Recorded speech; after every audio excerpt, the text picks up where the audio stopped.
मेरा नाम चिंटू चूज़ा है। ये मेरी अम्मी और खाला जान हैं। एक दिन मैं घर में बैठा हुआ था और खिड़की से बाहर देख रहा था कि मेरा दिल चाहा मैं घर से बाहर बाग में जाऊं। तो मैं बाहर आया और अपनी साइकिल पर बैठा और घर के करीब बाग में पहुंच गया। वहाँ कुछ परिंदे पानी में तैर रहे थे और कोई झूले झूल रहे थे।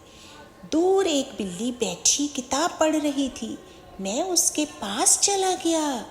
बिल्ली मुझे देखकर बहुत खुश हुई और उसने बताया कि घर में किताबें होनी चाहिए और किताबों से दोस्ती बहुत अच्छी चीज़ है। बिल्ली ने हमें कहानी पढ़ के सुनाना शुरू किया तो हमें बहुत मज़ा आया।